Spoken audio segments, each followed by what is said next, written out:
President Moon Jae-in met with the leaders of Korea's 5 major parties with cross-border relations topping the agenda. The Liberal leader emphasized the ultimate goal is still denuclearization. Kim Min-ji shares with us his remarks.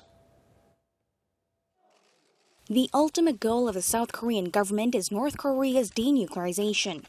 That's according to President Moon Jae-in during a luncheon Wednesday with the leaders of the country's 5 major political parties. He said that his government won't settle for anything less. The meeting came a day after the South Korean delegation returned from their visit to North Korea, with President Moon updating the party leaders on the latest developments.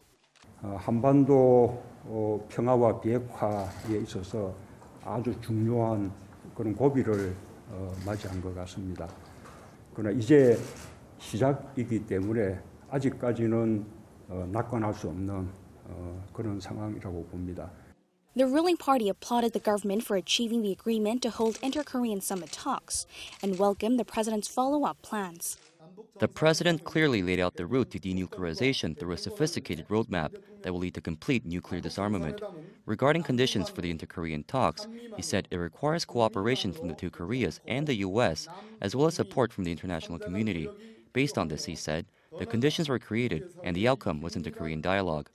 Conservative and centrist parties, meanwhile, made clear their views on the North Korea issue, stressing that the summit talks must not result in the easing of sanctions imposed on Pyongyang. Although sanctions were eased to a certain extent for individuals during the Winter Olympics, from now on it's a different story. The president said sanctions can be eased in coordination with the international community, but at this moment he has no intention to do that and sees it as impossible. He also said that there will be no favors done just because the 2 sides have started talks.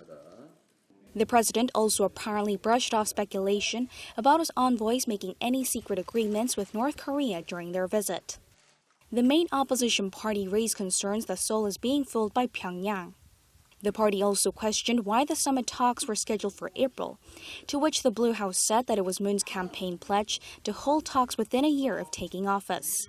I get the feeling that the government is going along with the demands of North Korea, not just when it comes to the summit talks, but all other inter-Korean events as well.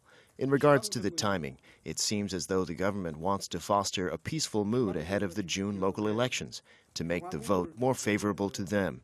I also warn that North Korea cannot be allowed to use the summit talks to buy more time to complete its nuclear programs. The country's liberal parties, however, welcome the latest developments. The Party for Democracy and Peace called it a golden opportunity that should be used well so that inter-Korean talks lead to dialogue between Pyongyang and Washington. The Justice Party said the current situation shows that Seoul is in the driver's seat in terms of security affairs on the peninsula, adding that all parties should cooperate to maintain the peace momentum. Kim Min-ji, Arirang News.